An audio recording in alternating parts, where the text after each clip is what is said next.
Ya, pemirsa, pemerintah secara bertahap akan menghapus penjualan minyak goreng curah dan mengganti dengan minyak goreng dalam kemasan sederhana. Pemerintah beralasan minyak goreng curah dalam kemasan lebih higienis. Pemerintah akan menghapus penjualan minyak goreng curah secara bertahap dan mengganti dengan minyak goreng dalam kemasan sederhana. Menteri Koordinator Bidang Kemaritiman dan Investasi Luhut Binsar Panjaitan saat menghadiri bisnis matching program minyak goreng curah rakyat di kawasan Legian, Kuta Badung, Bali, mengatakan penghapusan minyak goreng curah di pasaran secara bertahap dilakukan dengan alasan agar kemasan minyak goreng curah lebih higienis. Tidak ada lagi curah, jadi sekarang kemasan sederhana. Karena juga curah itu kurang higienis, itu yang sedang kita kerjakan. Dan banyak pengusaha itu juga akan melakukan sana dengan harga tetap. Di sisi lain, Kementerian Perdagangan masih fokus pada pendistribusian minyak goreng curah yang ditargetkan dapat di masyarakat di 2.000 pengecer hingga 2 minggu ke depan. Menteri Perdagangan Muhammad Lutfi mengatakan saat ini sudah ada 10.000 titik yang bisa melayani masyarakat mendapatkan minyak goreng curah dengan harga ekonomis. Dan kita memastikan bahwa ketersediaan ini ada supaya rakyat yang membutuhkan bisa membeli.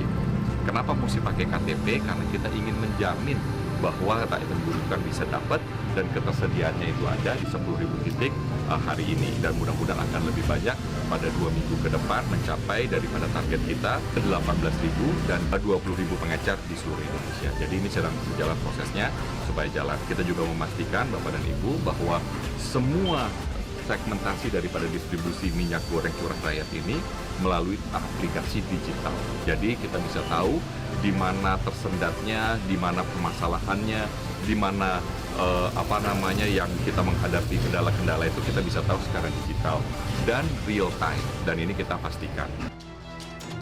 Sementara itu, untuk mengantisipasi krisis minyak goreng, pemerintah berupaya mempercepat penyaluran crude palm oil atau CPO dan mengendalikan minyak goreng dengan menyimbangkan target dari hulu hingga hilir, serta berupaya membuat kebijakan yang sama-sama menguntungkan bagi petani, pelaku usaha, serta masyarakat luas. Dari Jakarta, Tim Liputan IDX Channel.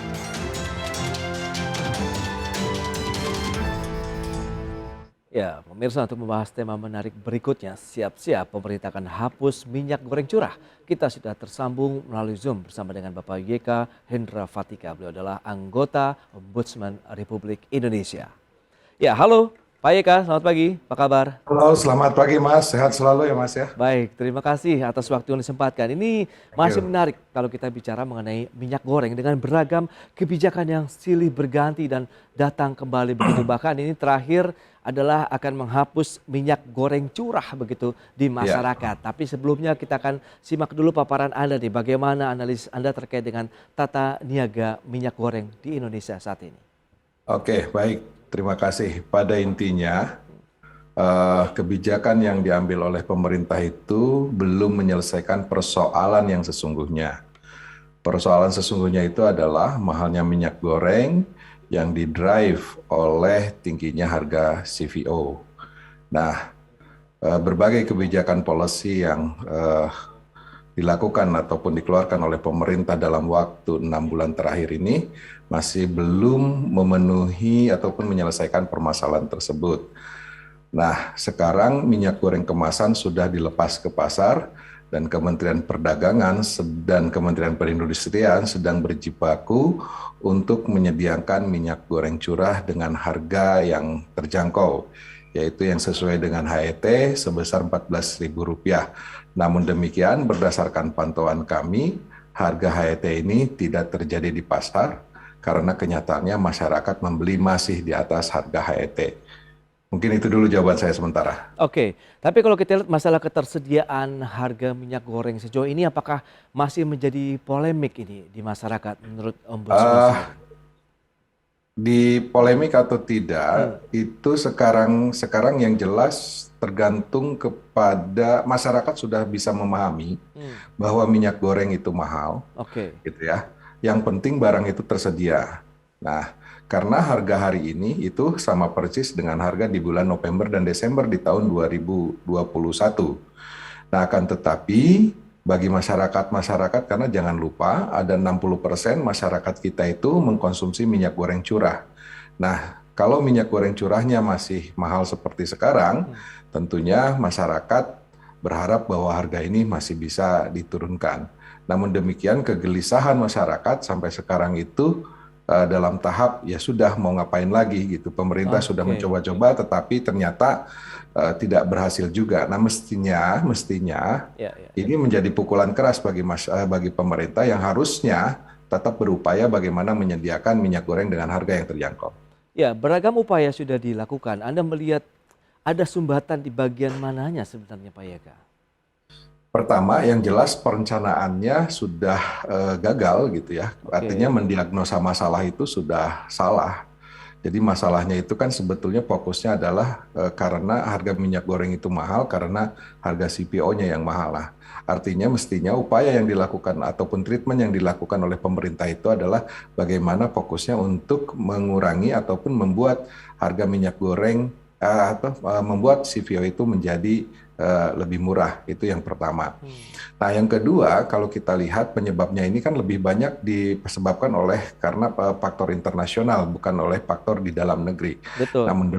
Namun demikian artinya pemerintah mestinya memiliki pola bagaimana agar kegiatan ekspor tetap jalan, tetapi konsumen Indonesia mendapatkan harga minyak goreng dengan harga yang terjangkau. Nah, kata kuncinya adalah menyediakan harga CPO bagi industri yang membuat minyak goreng ini dengan harga yang lebih murah.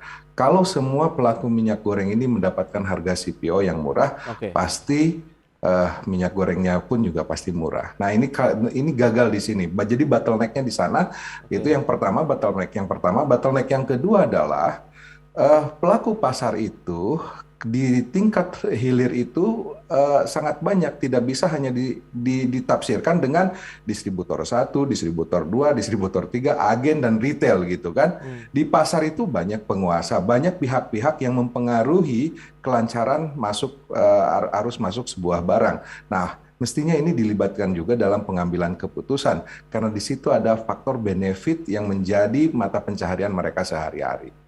Oke, itu dia ada perencanaan diagnosa yang masih belum pas, kemudian dari banyaknya pelaku dari sisi distributornya, kemudian agen, pengecer minyak goreng di lapangan yang semuanya sebenarnya harus terintegrasi dengan kebijakan pemerintah begitu Pak Yega? Betul.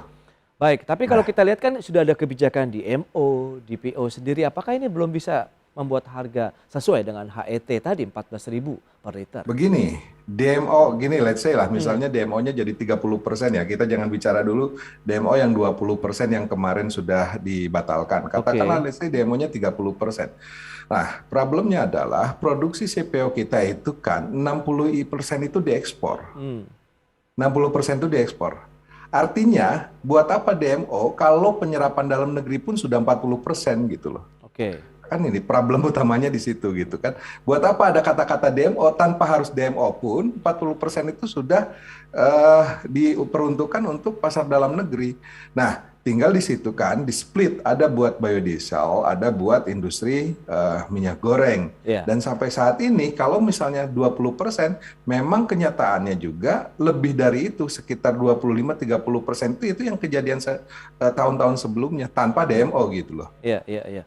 Nah, kalau kita bicara mengenai kondisi saat ini, langkah pemerintah berikutnya yang tadi sudah disampaikan begitu di paket pengantar adalah secara bertahap akan mengurangi atau menghapus penjualan minyak goreng curah nih, diganti dengan kemasan. Nah, apa yang Ombudsman bisa cermati dengan langkah pemerintah berikutnya? Saat ini di dunia hanya ada 2 negara yang memproduksi minyak goreng curah, Indonesia dan Bangladesh. Nah, tentunya mengapa ini diproduksi? Karena bagaimanapun juga minyak goreng curah itu kualitasnya lebih rendah dan juga harganya menjadi lebih rendah, gitu kan? Harganya relatif lebih murah, otomatis dengan demikian kualitasnya juga tidak sama dengan kemasan yang premium. Nah, memang pengawasan dalam bentuk yang bulk ini, yang tidak dalam bentuk curah ini, agak susah karena di situ tidak diberlakukan standarisasi. Nah, padahal SNI terkait minyak goreng curah itu sudah ada, nah cuma tidak dilaksanakan. Nah, mestinya kan problemnya kan sederhana, Indonesia masih membutuhkan minyak goreng curah, minyak goreng yang murah. Nah, kalau itu dipenuhi dari minyak goreng curah, solusinya bukan menghilangkan minyak goreng curah, tetapi bagaimana membuat kualitas minyak goreng curah ini menjadi lebih baik. Kalaupun itu tetap dikemas, maka tetap saja harus ada proses produksi yang itu pada intinya akan menaikkan biaya. Merubah minyak goreng curah menjadi minyak goreng kemasan tuh bukan hanya serta-merta merubah jenisnya minyak. Oh, ini curah terus sekarang dikemas. Tetapi kalau sudah dikemas, biasanya ada treatment lain dan itu pasti meningkatkan biaya produksi dan akhirnya harga akan semakin mahal. Nah, tinggal satu saja, bahwa minyak goreng itu secara regulasi kan itu merupakan barang kebutuhan pokok hasil industri yang sebetulnya penyediaan dan stabilisasi harganya bisa diatur oleh pemerintah. Nah, kalau misalnya kalau misalnya masyarakat masih menerima minyak goreng dengan harga mahal, berarti peran pemerintah kurang dirasakan oleh masyarakat. Ya, di sisi lain kita tahu tadi Kemendak juga sudah menyatakan bahwa tengah mendistribusikan ini minyak goreng murah yang bisa terjangkau ke ratusan titik begitu. Dan ini juga nampaknya belum bisa efektif menurunkan harga. Butuh waktu sekitar 2 mingguan begitu katanya. Ini bagaimana? Info yang diterima begitu. Ya, betul. Karena begini, kan bahwa mekanisme sekarang penyaluran minyak goreng curah saat ini menggunakan mekanisme insentif dari dana BPDPKS.